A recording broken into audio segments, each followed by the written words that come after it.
What's up, everybody? Welcome to the American Entourage Podcast. It's your boy, Stuman. Jose. Darian.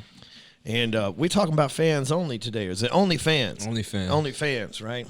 Man, you said this chick made $100,000 in 2 days. Ruby Rose made $100,000 in 2 days. Who's Ruby Rose? She's just like a hot chick. Instagram. I'm gonna check her out, man. Let me look her up real quick. She All natural. three of us go to the Google. She natural. They bro. all say they natural, man. That's the biggest lie women tell. Nah, she actually is in real life, and she just bad, bro. She She's bald? Nah, she's not bald. Ruby Rose, R-U-B-I Rose. Oh, there's a Ruby Rose with a Y. She came up because she used to And she's date. bald. She used to date Rich the Kid. Okay. He's a big rapper. This chick? Let me see. Oh yeah, she ain't bald. The other Ruby Rose is bald. No, That ain't her. It's Ruby. Man, there's with a bunch of it's- Rubies. It's on Instagram. It's the Ruby Rose. Oh, here we go. Oh yeah, she looked kind of like Nicki a little bit. Got the long hair, But yeah, the bro. Asian eye hook up. Them chicks don't do got- that little shit to their eye, man. It make them look different. You know what I'm saying? Who'd have Man. thought that like a little flick of mascara can make you? I met her at the club, bro. That ass is real. That ass. telling you. I look at all their pictures, Darian, like every one of them. Shit different, bro. That shit different. Man, She bad, you know, though. I ain't never paid for no porn. I mean, I've been with chicks to like back in the day. Here it but, like, is, right here. Like what you call that place? She posted it. Damn. This chick? 200 grand on that one. Damn, that's crazy, man. But like I've been to like what the fuck is that place called here in Dallas? New Line Cinema. What is it? New. They're always on the fucking radio advertising back. New then. image No, it's something like that though. for like It's a porn place, right? They sell videos and fucking toys and shit, man. It's like New Line Cinema or something. Anyway, I've been to those with some chicks in the past, right? We've all dated a stripper and or somebody that is stripper-esque. But I ain't ever paid for no premium subscription, man. But Pornhub gets like 3 billion views a fucking month, man. And it's a lot of whacking off. that is, man. And a lot of you figure crazy. you're running any business, at least you got a 10% conversion. So you got fucking 300,000, 3 million, 300 million fucking people subscribing to your shit. But women watch it too. Yeah. Like, Yeah. It's not just dudes. Oh no, yeah. The Women fucking watch a world lot of watch that porn. shit. You know, and anybody who says they don't watch porn is full of shit anyway. You know what I mean? Like people be like, I would never look at that. Man, your life must fucking be boring, man. How you come up with new ideas to do shit with your old lady? You know what I'm saying, right? fact. That's like, you It's invented like a that. fucking, it's like sex education, man. You bored, you fucking like put in obsolete positions. There's like new fucking shit. Like, hey man, it's like dating a new woman again, you know? Nah, that's real talk. You know, like, Y'all ever had a girl ask you to watch it while y'all do it? oh yeah, man. Oh yeah. I'm not naming names, but she'll be here in about 30 minutes. They watch it. You Yeah. know, like right now, a lot of chicks move to that OnlyFans, and here's why, right? Like this is what the general public doesn't think about. But we've been locked up. You can't go on tour. So like Lacey K. Summers, she's this chick that actually looks a lot like my wife. So I Wow. follow her. Yeah, I follow her on Instagram, right? Yep. I mean, she always take pictures with the titties mushed together and shit. You know what I'm saying? And she just started OnlyFans because she said her tits were too big. I just, you know, sometimes you scroll on Instagram, and I ain't making this shit up, and you accidentally bump on somebody's live. You're like, God damn it, you cannot turn it off. Like, you can turn the setting off, but it still fucking shows up. So anyway, her thing popped up. I'm scrolling. I watched for 30 seconds, and this is what I caught. Instagram keeps fucking taking my pictures down because my tits are too big, and they say I'm showing too much nudity, right? Because she do got some big old titties. And she goes, so I'm starting an OnlyFans page. I'm like, God damn it, man. They all belong to the streets, you know, All of them, right? bro. And yeah, her. Let's see. And so Instagram's taking her pictures down. 'Cause she don't cover up much, man. And she's thick. You know what I'm saying? She's thick. And but anyway, so she launched that OnlyFans, and I was watching people fucking drop off the fuck. As soon as she gave the link, dude, I was watching people drop off the live. I'm like, God damn, I wish my business worked like that, man. Selling subscriptions like that. But so, but You need to start she an used to- but she- OnlyFans page I too. need to, man. I ain't got no fans though, man. Mine would have to be called OnlyFan. Man. OnlyFan. And so, but with her, she sings music too. So think about it. She's used to not going good, on though. tour. She's used to going to the club, right? I'm sure she goes to the club and people pay to the club, but you can't do none of that shit right now. So there's a place locally here. I think we talked about it before called Tight Ends. And Yep. I have a client that has dated a few of the chicks there, right? And so one time I was there, and he's like, "Hey man, what's up, Stu?" Comes and sits down. He's like, "Man, good to see you. Meet my girl." And his girl works there, right? And I'm like, "That ain't your girl. That's our girl." And then she brought a couple friends over because this motherfucker goes, "Hey man, this Stewman, man, he's rich. That's his Lamborghini out front." I'm like, "God damn it, man. I'm just in here having a fucking beer, bro. Like, don't put me out there like that." And so She anyway, gonna DM you in like 15 minutes. dude, all of them immediately. You know what I mean? Like, "Oh, thanks for coming by." "Oh, God damn it. All right, I'm gonna follow you. Fuck it." And so, but I seen all of them start these OnlyFans too because their bar got shut down. All bars are shut down right now, so they're starting OnlyFans. The reason why I would never say, I'm married and love my wife, first of all, shout out to Amy. But the reason why I would never watch or sign up for OnlyFans is if I get there and they ain't no fucking provocative shit. What if I just see an alternate bikinis? Is I'd be mad as a motherfucker. Would have to cancel my subscription, to call my credit card and tell them I was robbed. That's what a lot of them do. They Yeah. repost their Instagram stuff. Yeah, they got the shit on Instagram already. Like, it's just like They just get Pornhub. paid Why am I for get it. the premium when I can just get the 8-minute video for free? I don't need more than 8 minutes anyway. Like and Instagram really the smartest for letting these girls do that because they make the money off of them. Yep. And Snapchat will kick you off if you put fans only on there. Is So- that still a thing? Snapchat. Yeah, I know. It kind It kinda fell off, I right? think it is if you date people, and younger. but Instagram fucked them up with the stories. When Instagram came out with stories, it fucked Snapchat up pretty good. For sure.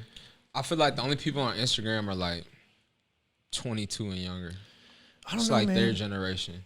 It started that way. I'm starting to see a lot of older people in my DMs and shit. But again, I attract older folks. You know what I mean? Like, you know, I attract dudes that are 30 plus. That's like the people that hit me up. I know how Joe Rogan feels. Joe Rogan's His DM probably, fans. yeah. Joe Rogan probably ain't got no chick sliding in his DM. It's all dudes. "Bro, I love you." Fuck, another one of these guys. But yesterday, I actually talking about Instagram. I watched. The government, the U.S. government, which is a fucking joke to even watch this shit, interview Bezos and Zuckerberg, the CEO of Google, the CEO of Microsoft, and somebody else. Anyway, I watched this, man, and I think sometimes politicians just like to hear themselves talk, but I was listening to these guys introduce themselves, right? Like Bezos and Zuckerberg. I'm watching it for them, not the politics, right? And first of all, I'm wondering what they're going to do with this antitrust shit because everything they do, like when they put Microsoft through antitrust in the beginning, it was like you had to have a computer at that time, right?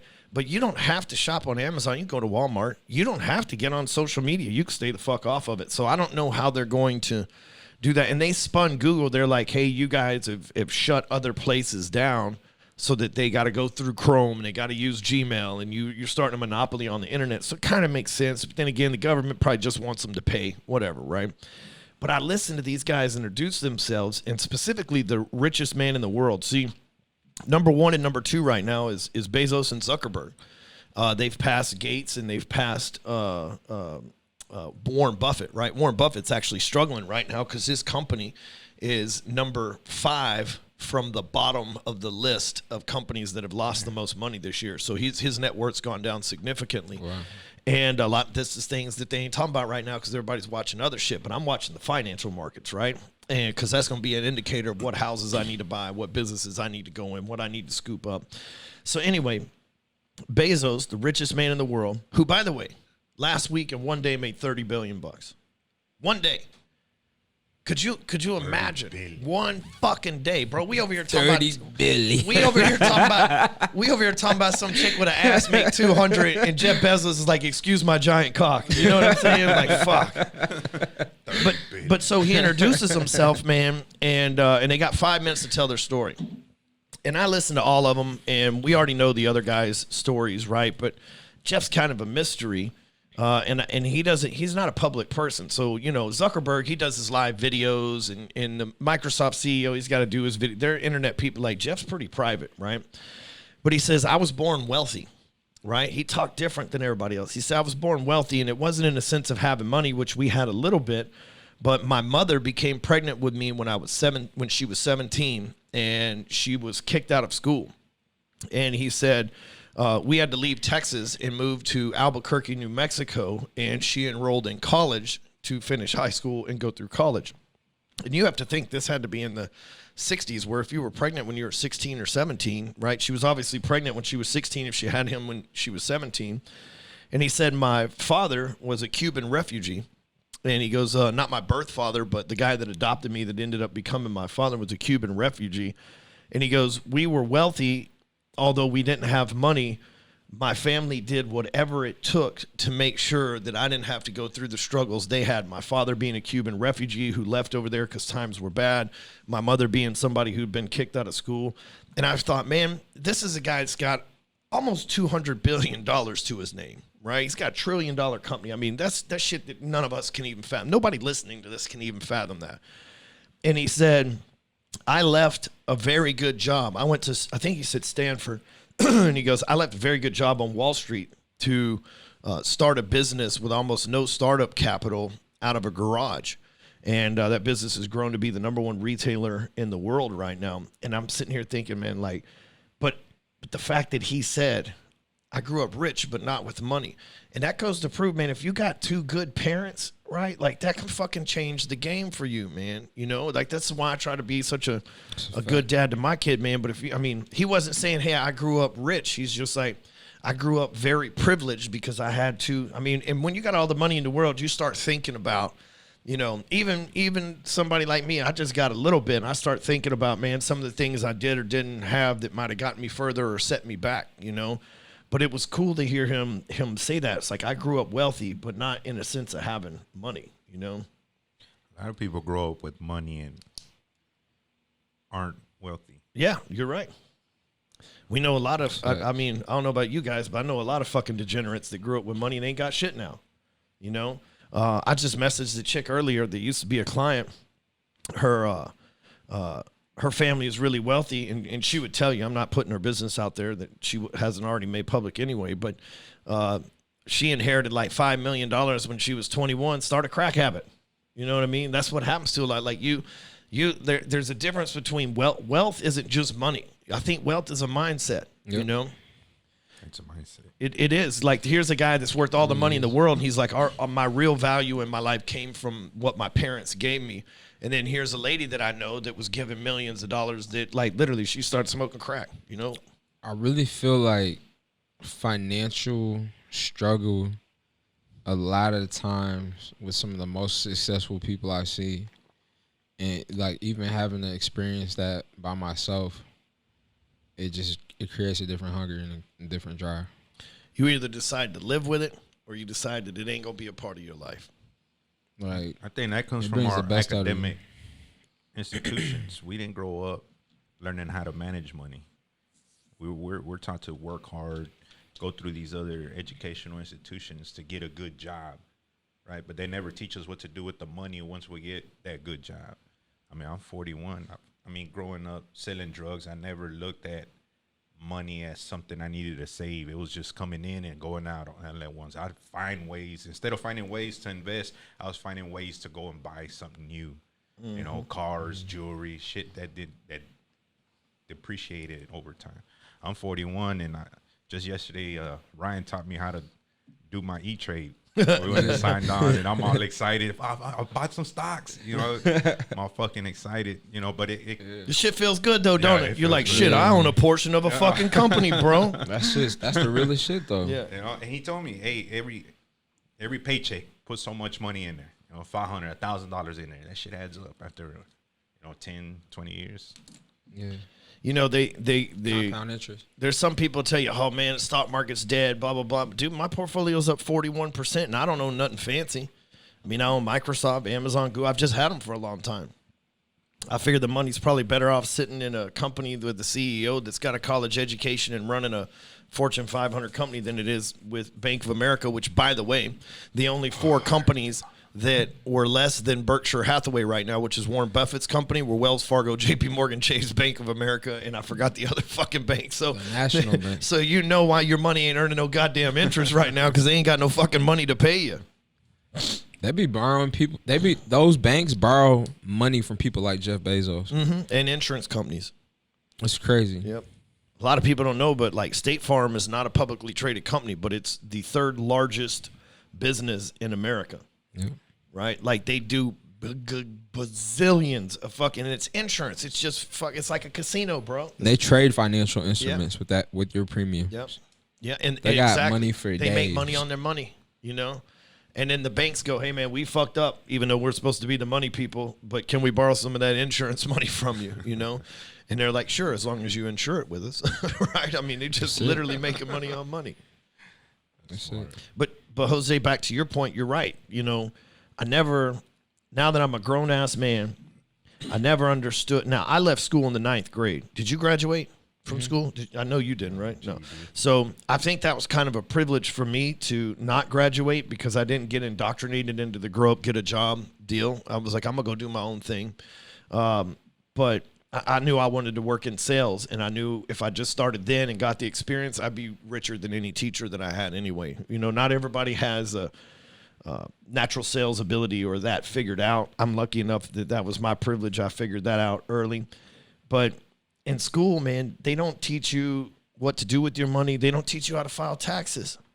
I mean, I'm 40 years old, and taxes are some of the most confusing things because the more money you got, the more weird shit you got to do with it, or the government will fucking take it all. You can make $5 million, and at the end of the year, the government's like, okay, everything that's left over, we're taking. You're like, well, where the fuck did the other fucking part go? I mean, but if you know what you're doing, you can minimize that. But guess what it takes to know what you're doing? First, you got to make the money. Then you got to lose it for a fucking few years to Uncle Sam before you finally get fed up enough. And then you got to figure out a financial instrument that will allow you to defer or fucking minimize your tax exposure. Then you got to learn how that shit works so that don't fuck you up. You know what I mean? It's like, They don't want us to know this shit, bro. They don't, man. And it's not I mean, it's something that should be taught, but like, fuck, most CPAs don't know it. Just like most lawyers don't know the law. Most doctors don't know how to doctor. You know what I mean? They know how to take a test, you know? They grab different chapters, right? They said that accounting has so much vocabulary in it. You can mix, match it, and get in trouble not even knowing what you're doing. Man, even like I know I've heard the stories of guys being locked up on life sentences. They study the law themselves and get themselves out of jail. Dude, Isaac Wright Jr. You gotta teach yourself. Like, I can't, like, yeah, I might have somebody push me in the right direction, but I'm always doing my own research. Always. I always ask for a good CPA. You know, who do you recommend? And you ask a rich person. And a rich person, you know. That's like, I got they rich, some rich they friends, know. and they sent me over there and, have you paid taxes? No, I've never paid taxes. I actually paid taxes for the first time. The second time the other day. I had a big paycheck coming, right? Got some contracts signed in there, some commas in there. And I see it because I've got it added up in my head, and there's a few G's missing. So I call accounting. I'm like, whatever this paycheck. She was welcome into the world of paying taxes. Yeah. And I sat there and I'm like, oh, fuck, I paid taxes. Jose's like, cocaine like, don't come with no shit, tax nah. bill. That didn't sit too well in my soul, man. Yeah. I had to deal with it a few days. But I'm like, well, at least I don't have to do it at the end of the day. It's part of my growth, you know. Like with Ryan teaching me about accounting and how to invest, and, you know, we get the real estate thing going on, and you know, this is part of growing up. I didn't feel as bad as you probably do with the $300,000 in taxes that you had to pay, you know. But That's almost half a That's not even. That's not even for the full year, man. That's just for a fucking small period of the fucking year. That's for a quarter? Yeah, it's fucking crazy, man. That's And so like, Wow. you know, That's where we trying to he get, got though, choked you up. know? He can't Yeah. do- he's Think like, about that, though. imagine that. He know man. the code. I pay more money in taxes every year than the cost of anything that I own.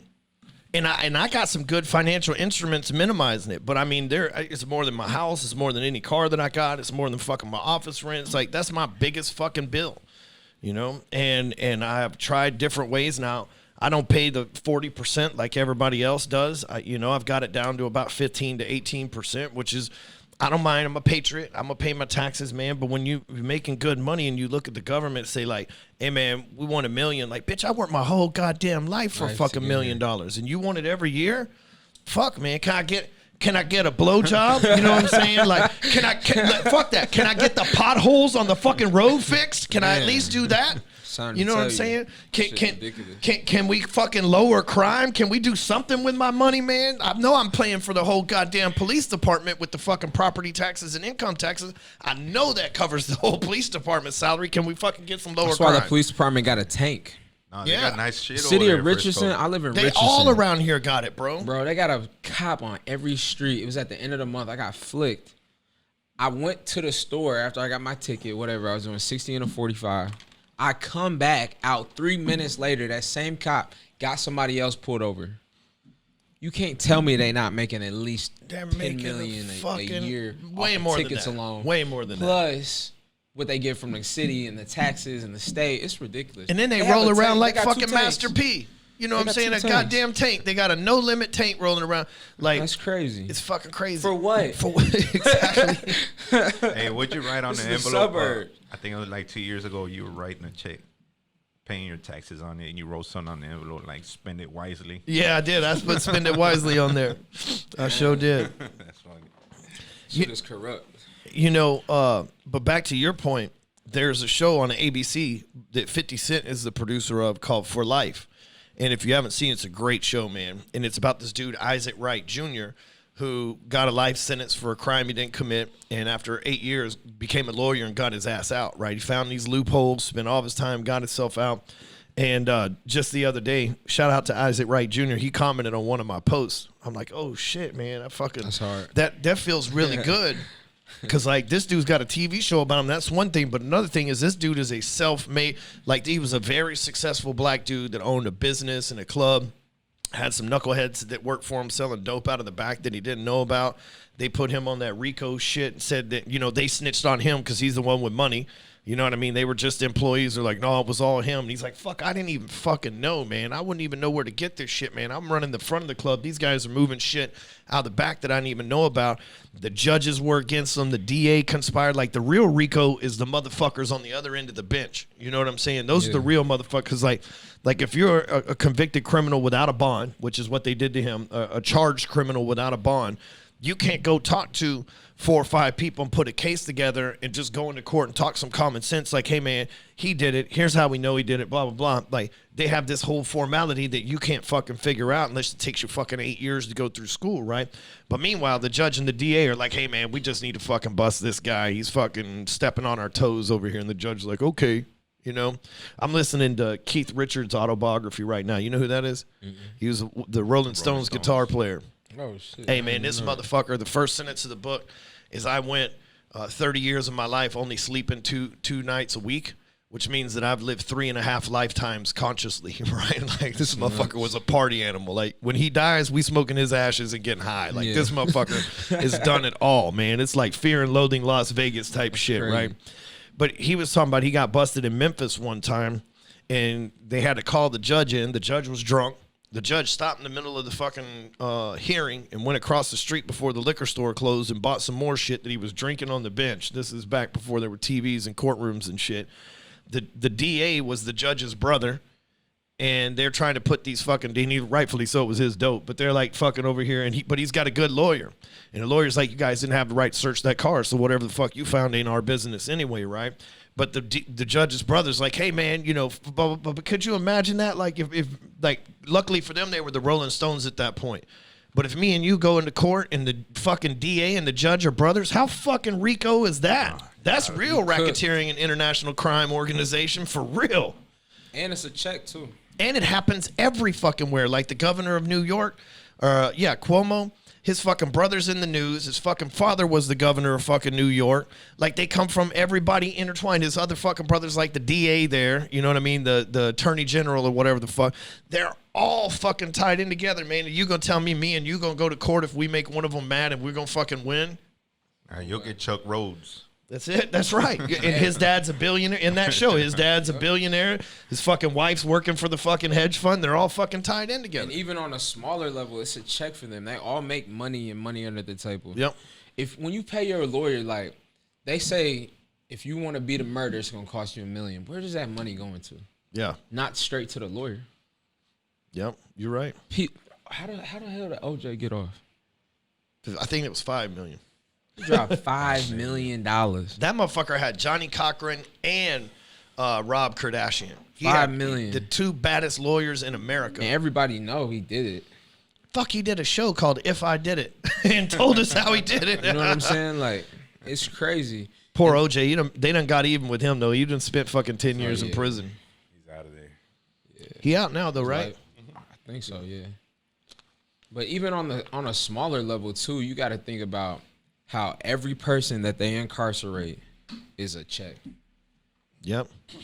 Private prisons, Yep. public prisons, they making a shit ton of money off of. On my PSI, it said that it was going to cost. Tell them what a PSI is. That you outsiders got to know. The pre-sentencing Investigation. It's a paper that probation officers, federal probation office, puts together on your case, and they use the point system, right? They'll give you points if you acted bad in elementary and first class, all the way, whatever you did wrong, they add points to it, and then they'll deduct if you pled guilty and you didn't have to take them through trial. That's kind of like their way of knocking off a little bit of time, so they don't have to spend the money or the time or the resources trying to go through the process.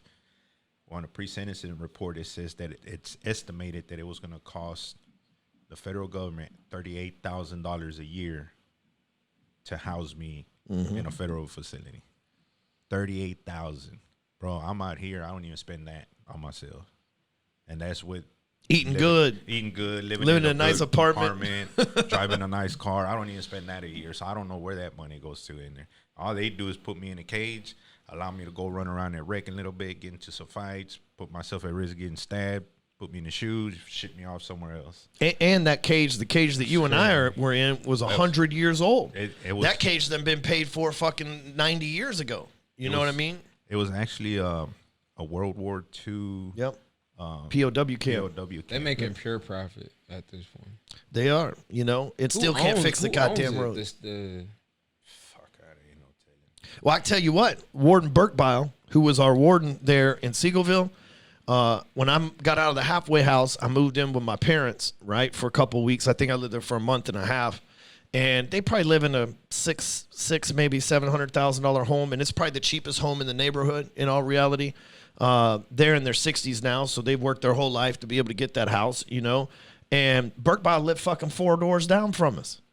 4 fucking doors down. This motherfucker's a warden of a prison making fucking $200,000-$300,000 a year, man. Man, That's where your 38 grand went to fucking buy Burkbile's fucking $1 million home. You know what I mean? Not only, you know how I discovered that? It's crazy. I pulled out the neighborhood one day. I was like, man, that dude looks like the warden. It can't be right. Man, the fucking prison's a long ways from here. This is in Allen, and the prison is in Seagoville. They're 2 hours away from each other.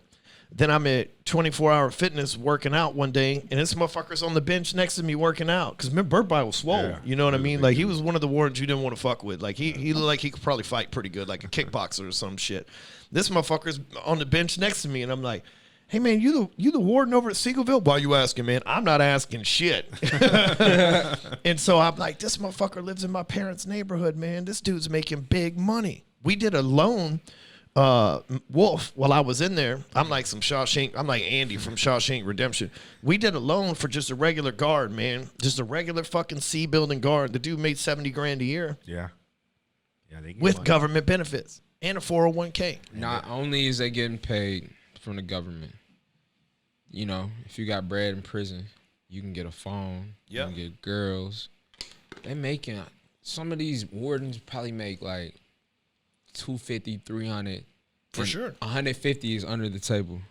I promise you. And don't forget about the fines, right? Not just the federal allotted money, but the fine you pay too. Because when I went to jail, I didn't even have any victims, and I still had to pay a $10,000 fine, and I didn't even fucking do shit. You know what I mean? Like, it wasn't like I had laundered money, stole from people. I'm a victimless ass crime. Nobody got hurt. There wasn't any, and I still had to pay 10 grand before they let me out. They're like, you got to pay it before you get out. Like, God damn. Yeah. As soon as you go see your PO, you got 72 hours to go see her. First thing they ask is, where my money? Where my money?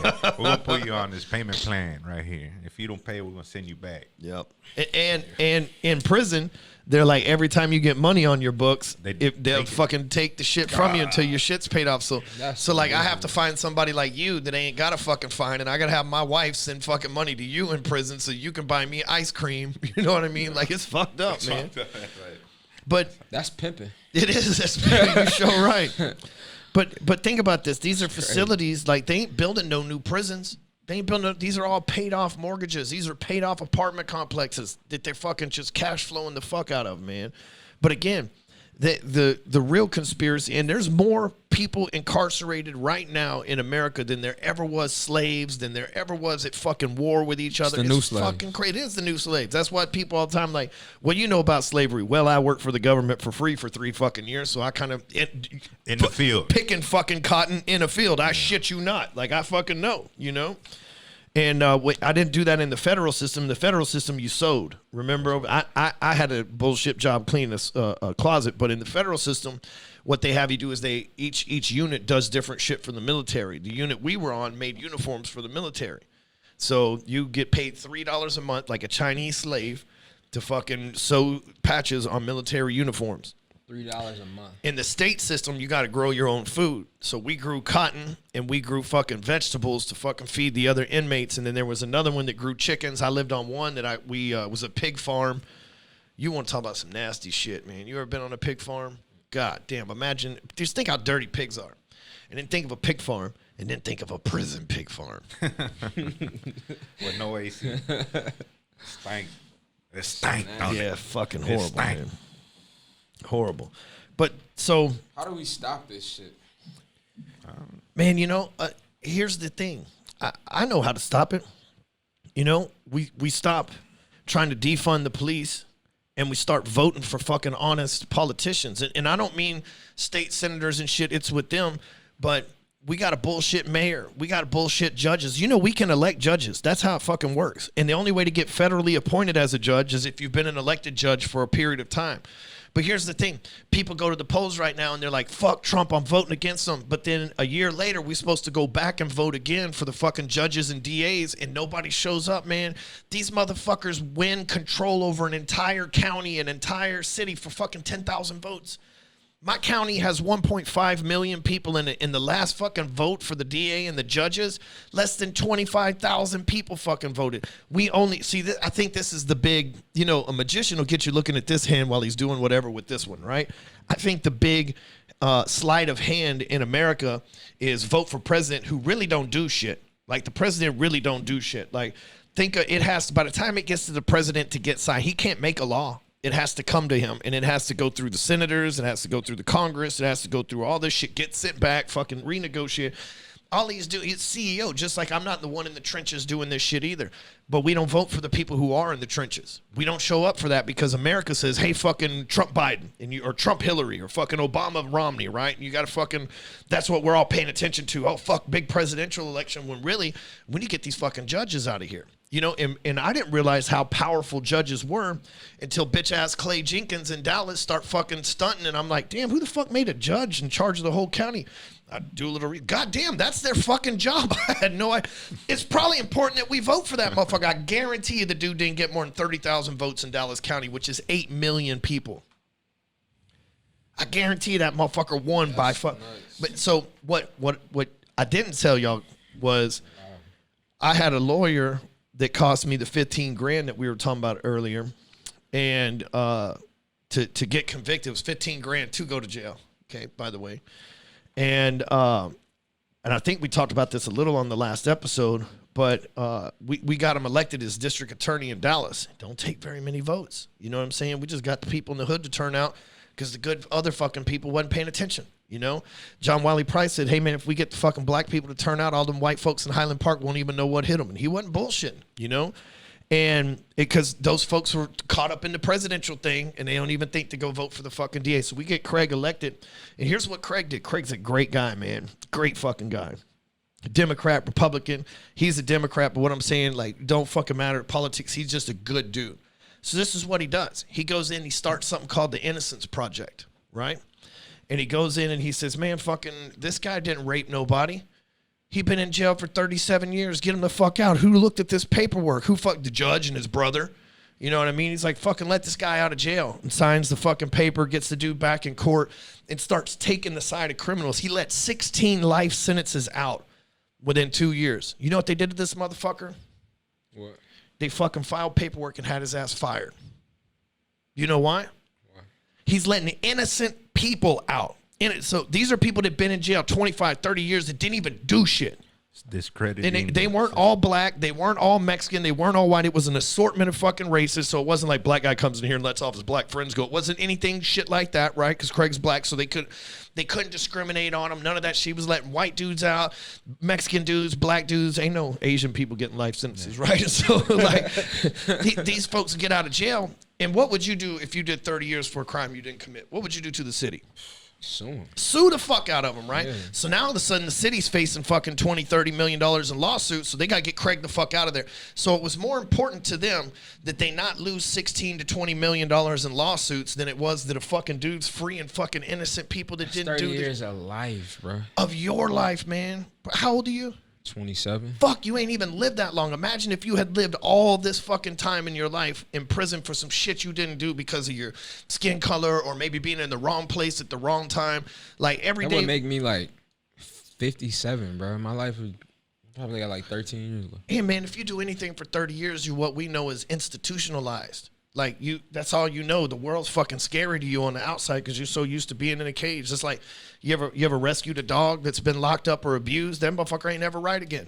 You know, he ain't never right. And I actually talked to one of the DAs that was involved with that program, the Innocence program, and I won't get into details about it. It had something to do with a murder case. So I'll leave all that alone. But when she was questioning me, she said she participated in that program because she sees that the system is flawed, right? People get lazy and start just putting puzzles together and forcing the pieces to fit. Yeah. And innocent people are going to prison.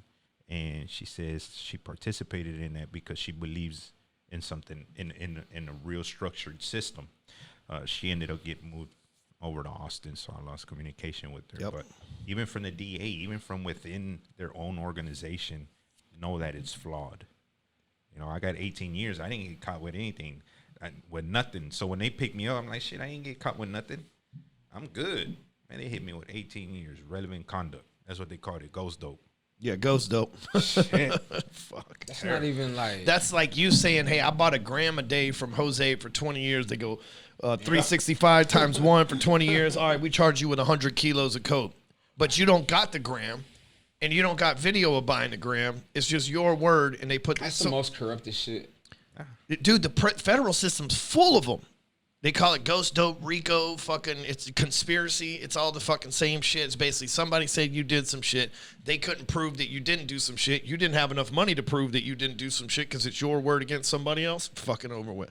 And the thing is, there's white dudes in there for that. There's Mexican dudes in there for that. The white dudes are in there for meth. The black dudes are in there for fucking crack. And the Mexicans are in there for fucking coke. All over the federal system, man. It's just a different flavor of dope for a different race, man. So I could be running my roofing company, work overtime, next 10 years, rent up $20 million. Somebody be like, man, he sells coke. Yeah. And if they can make the pieces fit, if they can make, hey, where were you on January 5th, 2020? Bitch, I don't fucking know. Well, we do. We know that you were here because he says that. That's how it fucking works, man. It's scary shit. We think, oh, it's the land of the free until you've been a slave. And you're like, oh, shit, man, they literally fucking snatched us from a foreign country and put us on a fucking plantation for no fucking reason whatsoever. You know? It started with the whites. There's a book called White Trash. It's called Social Class, right?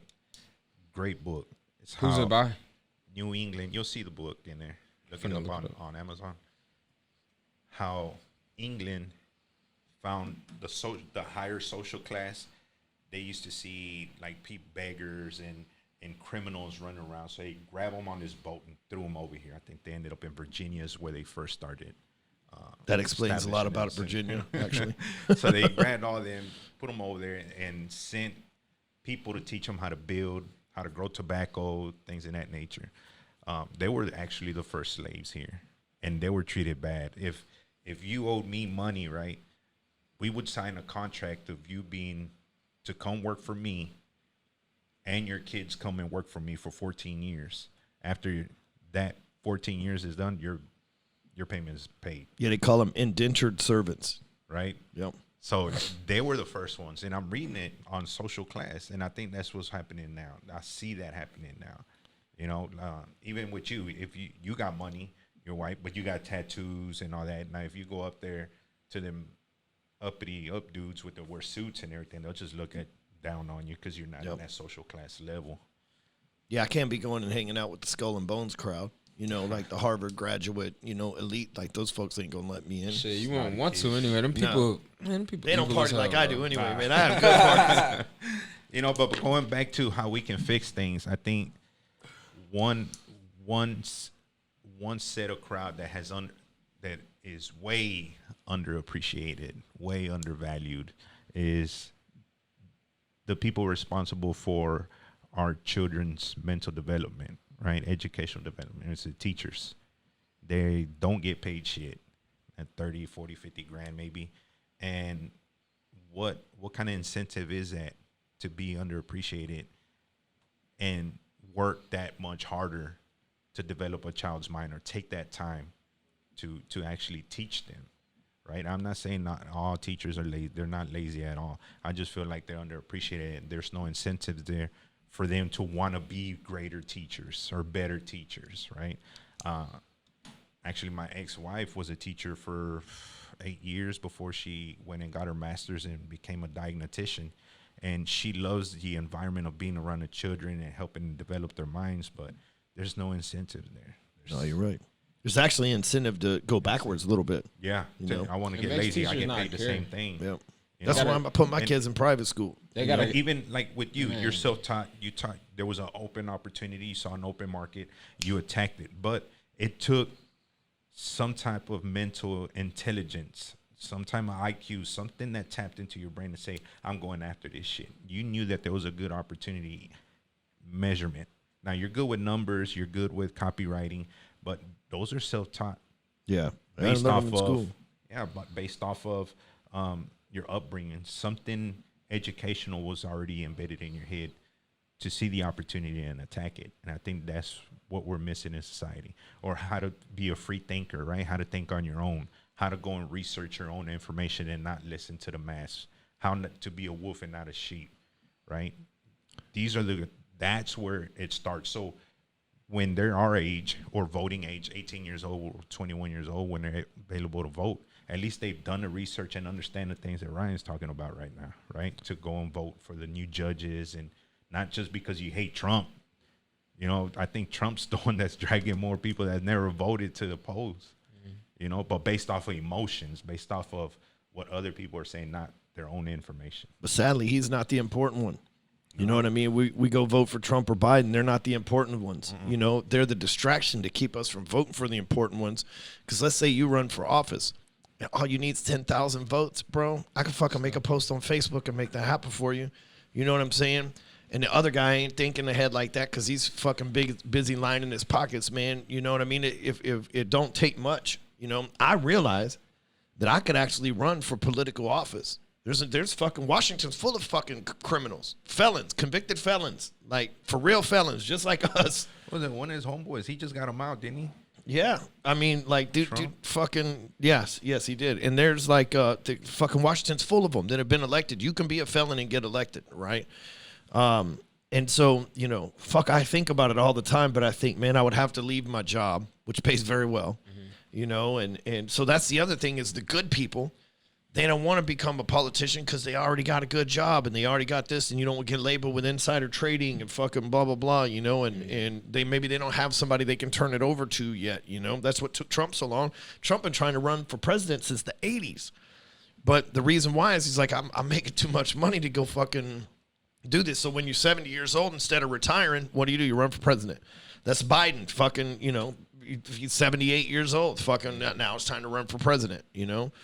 The other thing, though, is with, you know, kids, going back to the kids thing, when I grew up, when you grew up, we did chores, we got a little money, you know, a couple bucks a week, you know, a couple bucks went a long ways when you were a kid.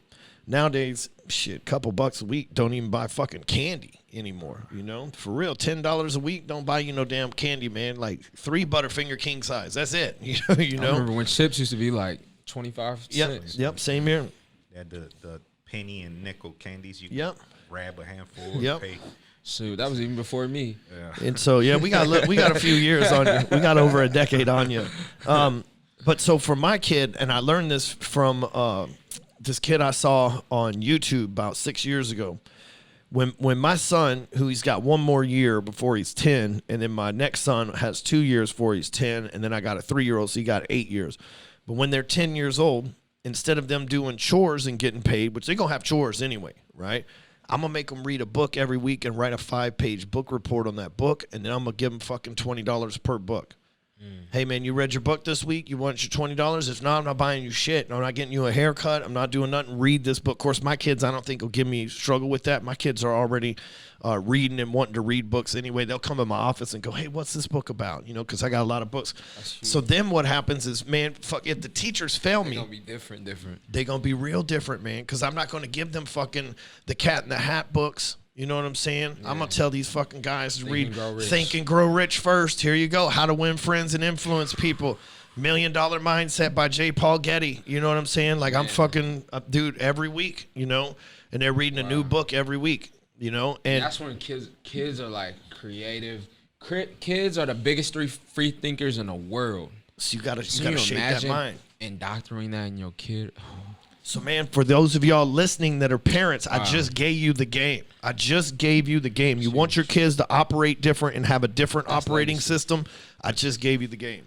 That's what I did. I missed out 14 years of my son's life. When I got out, I offered him $500, right, to read The Richest Man in Babylon. It's a good book. Right? And I wanted a report.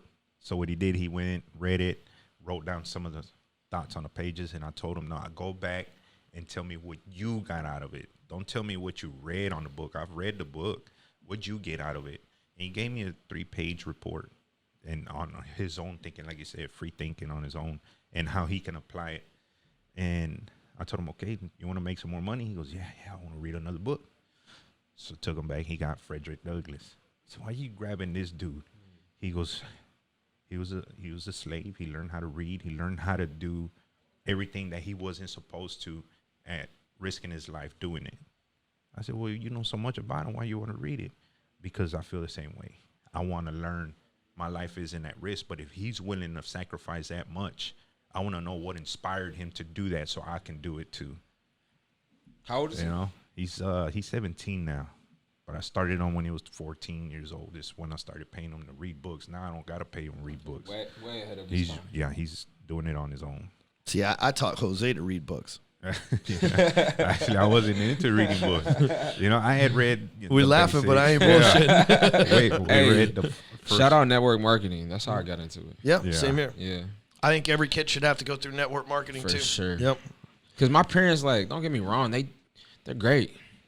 Like, they would take me to church and preach school and raise me in a good environment, but like, those are institutions. You know what I mean? That's how they came up. Yeah, but those like church and school are not free thinking. They're not for free thinkers. They're institutions. Sure. Here's how. Follow this. Yes, follow this. They're institutions. They're not for free thinkers. Like going back to Jose reading books, man. Like when we met in prison, I gave him books. You know what I mean? Shit that he'd never even heard of or read before. Imagine you've been selling dope your whole life. You never heard of Think or Grow Rich, and some fucking white dude in prison gives it to you, and you're like, what is this shit? All right. But, oh, fuck, this is fucking brilliant, you know? That's where it started. He would literally send me, like, a letter once a month, right? And be like, hey, man, I need to buy some more books, man. All of a sudden, it's like he's hooked on books. I was fucking you know? hungry. Yeah. I had read the basics. They teach us, you know, guerrilla warfare, the 48 Laws of Power, the Art of War. You know, we were reading things militant because we had to have a militant mind in there, discipline and structure in there. So it was all just shit to make me think worse, even though that's always embedded in me. But to broaden my thinking and going outside the box and actually intelligence that I can apply in a free world, Ryan introduced me to those books. And think about that. You probably gave them to some of your homies that were in there. You're done reading it. You make the fucking other gang members read it shit too. Yeah. I was like, what the fuck? Hey, did you know? You know, and now I can quote books. So my mom would come home, right? And she worked at this company called General Dynamics. If you know who that is, they got them here. They make stuff for the military, top secret, right? She's like one of the few black people, and then a woman at that, like working the position she was, she would come home and she would just talk about how she had to deal with discrimination, how this rookie entry, you know, white guy is making more money than her, and she been there 10 years, and I like, they put me in private school till I was like in 8th grade, right? Or 6th grade. And I was with nothing but white kids. So I'd be with my white kids, go to church, I'd be, you know, with my people. And I could start to notice like the little differences and like what they were taught and what we were taught. And my mom put a seed in me, which later bloomed when I like started learning network marketing. I was always into reading, but I wasn't reading to like self-improve. Right. She was like, baby, and this is exactly what she told me. She said, a lot of these people, and when she said people, white people, when she said they put stuff in books because they don't think we'll read it. Oh shit. And I was like, damn, like that shit like set a fire in me. You know what I mean? That's real shit know, too. I was like, I know nobody's better than me. We all equal. You know, that's the word. God made us. All men are created equal. You bleed like I bleed. If we all cut our wrists right now, we all bleed red. So I'm like, man, that shit just really just got me hungry as fuck. Dude, those are powerful words, man. Yep. But you know, I think to take that even further, because my parents weren't as smart as yours, right? They just, you know, no offense to them, they're just rednecks from fucking small town of 1,500 people, you know? And so I think that people put shit in books because they assume only the fucking right people are going to read them, period. You know what I mean? Like there's, like my parents never said, hey, you need to read these books, blah, blah, blah. Or, hey, we, you know, our poor white trash ass has been oppressed. You don't need to be the one. Fuck, they're just like, you know, here, you want to play video games? You know, like every other parent. But, dude, that's some big motivation. Hey, man, white folks put this shit in books because they think we ain't going to read it. I think that goes across the board for them thinking we ain't going to read it no matter what our skin. For the idiots, ain't going to read this shit. But guess what? You know, I think that I probably got a PhD in the streets. And the way that I got it from reading books. You know what I mean? You can't prove it on paper, but I'm actually pretty smart. You can't prove it with no test on paper. Dudes I know, that's fact, bro. I fell an IQ test fast as shit, smartest. man. But I've read thousands of books, you know? When I got sentenced to prison, the first thing that I told myself when I went in there, I gave some money to my wife at the time, and I said, send me these books, okay? Because you can send books in there. I said, I'm going to read a book every day that I'm in this bitch. I'm in this bitch for 412 days. I'm going to read 412 books. I left y'all with boxes of those motherfuckers when I got out. Hey, I ain't got shit else to do. I might as well fucking... So, you know, the first time I was in prison, I didn't think about that. But I have been involved in network marketing. I had been in the mortgage world a little bit. So I thought, man, I'm going to get a fucking education while I'm in here. I'm going to go to school. And I came out smarter and better because of it, you know? But a lot of us, a lot of folks don't read books. You know? Winners read. And how much is a book, to be honest with you, right? I sell the G Average. code for $6. So I get This shit'll I get change the your audio life. book on YouTube for free. Yeah, same here. I pay $20 a month for Audible, and I get 3 books a month. You know, and so that's what I do. I read 3 books on Audible a month. I usually find books that are 12 to 24 hours long, so that I got a whole fucking couple of weeks to listen to. I just finished General Grant's biography. It was 48 hours long. 48 hours of audiobook for $20. I learned about one of the greatest Americans to ever live. Started off fucking poor, went to fucking West Point, won the fucking army, freed the fucking slaves, became president. Fucking like, dude, that's like one of the greatest fucking people. I listened to his whole book, learned every lesson he learned for $20. You know? So $20, right? 48 hours of education. I did the same thing with Warren Buffett. It was 64 hours. You can go by 64. But how much time does people spend on social media, not networking, not providing value, But being trolls. but just being trolls, you know? and flexing. You know, And being working on a trolls. fans only And page. flexing. Virgil Abloh just dropped the brand new Off-White 4s. And I seen about 16 people post about it. And I was like, I thought about these 16 people. Like, these 16 people ain't really doing shit, but they got the $500 or I think it's 1400. They're praised for now.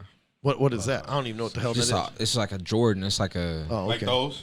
just like the ones Ryan some got on? fancy ass shit. Somebody sent me these in the mail. Shout out to Vir- whoever sent me but these Virgil, fucking Jordans. I don't Virgil know who it Abloh was. is the creative director for Louis Vuitton. Okay. He started Off-White. Okay. So like So that's a $400 brand. T-shirts and just crazy shit, right? Okay. And you got these shoes, but you don't have your own place. Yeah. You don't have your own business. You know, just slow down on the social media, right? You're spending 4 to It's 6 crazy. hours on social media. You're not making money off of it. You're not providing value. You're not setting up yourself as an authority figure in your niche. You're just in there trolling, going through people's profiles, trying to imagine yourself living like them. Yeah, actually get off social media and read a book. That's right, actually- on social media. You know, no offense, you know, to the LBG or whatever. That's actually kind of just fruity. You know what I mean? Like, you looking at another man succeed and getting jealous. That's weird. That is weird, man. That's weird. You know, for me, here's how I did it. That's super weird. I like music. Like I don't, like is a light word. I love music, right? I love all time. I listen. If you look on my playlist, one song's rock, the next is rap, country, pop, fucking symphony. I listen to everything, man. I love music, man. I can listen to a song once and I can play it on an instrument. Like these are things I don't really talk about. I can sing the words. Like music's my thing, man. I probably missed my calling there, but I can't sing or no shit anyway. But anyway, my buddy Dustin's always trying to get me to write music for him. He's like, dude, you got the fucking shit, man. Why don't you do it? It's like, man, it's a distraction, you know? But what I decided to do was deprive myself of what I liked until I had done the work. And that's really how I live my life anyway. And the way that I do it is instead of listening to music in the gym, which is a hell of a lot more easier to work out to, I listen to audiobook. Instead of listening to music on the way to work, I listen to audiobook. Now, oftentimes I listen to music on the way home. Why? Because I've already put in an hour and a half worth of audiobook for the day, which is what I try to do. That's my goal every day. In the morning when I wake up, I put my AirPods in while I'm taking a shit, while I'm fucking making my breakfast. I'm listening to a book, man, because the sooner I get the book out of the way, I can listen to music. But I got to do the work first, right? As soon as I hit the gym, I can have a 6-pack abs, but I got to hit the gym first because I'm going to eat them fucking ribs you brought in for lunch. You know? cannot pay for happiness. Happiness is earned by daily actions. Yep. See, they don't see that. They don't see the the hard realest work shit, that bro. you put in. You know, I see your videos on top of roofs. Yep. You know, I was talking to somebody. I'm scared of heights, bro. That ain't for me. Darian said that he'd take me up there and just check out. And I was thinking about it. I said, man, I can't even jump on a ladder without getting shaky that's how and I am shit. too. Man, fuck that. Anyways, but people don't see the hard work that you put in on the back end, right? They It just see feels you good, next bro. to your Porsche. They see Ryan next to his Ferraris and Lamborghinis and McLarens, but they don't see the hard work. You know, I saw Ryan go from where prison and saw that growth. You know what I mean? I see the hard work that he's put in, and I can't keep up.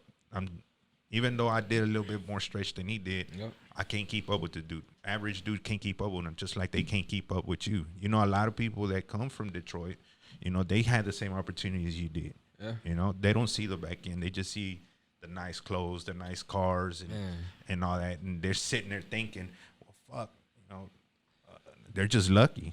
You know, I'm just going to keep watching them. I'm not going to read books. I'm not going to do what they say because they're just lucky dudes. You gotta want that shit, bro. You gotta want that shit, bro. Like, every day I wake up, bro, like, I literally go, it's like, I read this book called Outwitting the Devil by Napoleon Hill. Great and I book. was just like, oh, my gosh. It changed my whole life, bro. It's just like, if I'm here and I want to be here, this is a lower version of myself, and this lower version has that happens to stay on this level. I feel like it's the devil. I'm trying to get higher in every area of my life. You know what I mean? Mentally, physically, emotionally, spiritually, financially. I'm always trying to progress and get to that next level. Like, it's like a story in the Bible. Lot. His wife looked back when Sodom and Gomorrah was getting destroyed, and she turned to a pile of salt.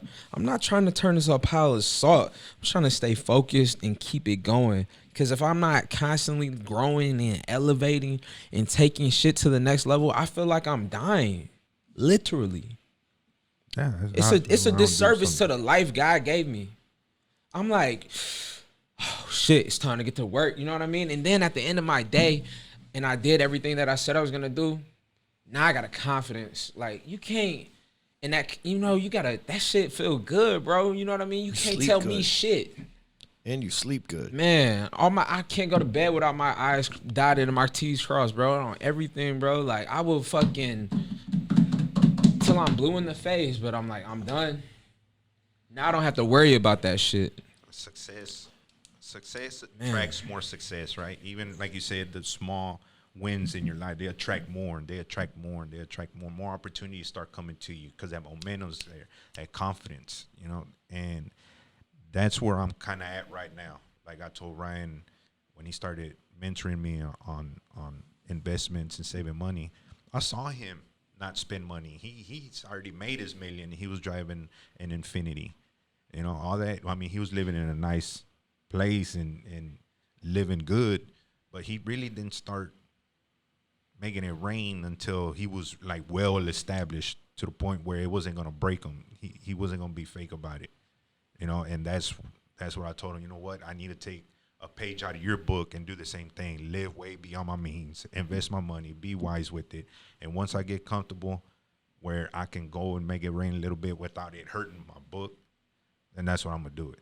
Bro, I'm telling you, it's the wheel's already been invented. Yep. You know, I don't have to reinvent the accounting and saving and investment wheel. It's already been there.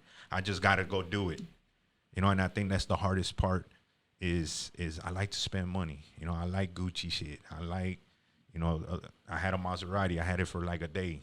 You know, I'm going to get to that point where I'm going to have another one at some point, but now I'm not going to rush into it. I'm going to ease into it once I get my paperwork grown.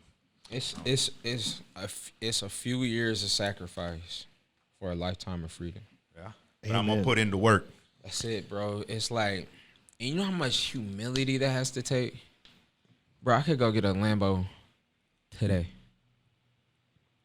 and then I be knowing what people be doing, like, you know, a lot of peers in my life, like people like around my age and stuff. You know, they're cool, copping Raris and stuff. But I'm like, all I gotta do, if I invest, and I'm not trying to like be in like a competition or anything, but I see how this shit gonna go, bro. Like if I hold back just a little bit, I put a mil to there, put a mil here, invest that, put the 30 grand, get in a group, get in those investments. I'm like, I'm gonna be set forever. I could go get a Lambo every day. That's how that's what I'm trying to do. You have to think of things this way. And like for me, I'm 40 years old. I'll be 41 here in a couple months. And I'm thinking, all right, I got 20 years really that like by the time I'm 60, I'm still going to be in the same shape, if not better than I'm in right now, because I'm not going to quit doing nothing that I'm not doing already. But man, I don't want to come here for the rest of my life, right? Like I want to pass this on to somebody else who's going to be able to pick up the pace, right? But if I can just do $4 million a year and put it back for the next 20 years, that's not counting compound interest. That's not counting nothing. That's $80 fucking million. $4 million. At some people listening be like, well, it's talking about only $4 million. It really ain't as fucking much as you think it is. It really ain't. But if I'm fucking good with it for the next 20 years, worst case scenario, I got $80 million fucking dollars, man. That $4 million ain't shit.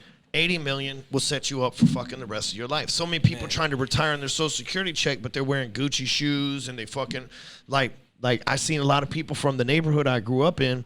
They would have the latest car and they would have this house and it's all on credit and they fucking there's no check at the end of the month. There's months at the end of the check, you know? And then their whole goal plan was hopefully somewhere I hit a lick before I fucking got to retire. For me, I'm like, hey man, if I just fucking, so I say this because for you, let's just say that you put back $500,000 for the next fucking decade. That's $5 million fucking dollars, and that's not asking much. I know what your business is.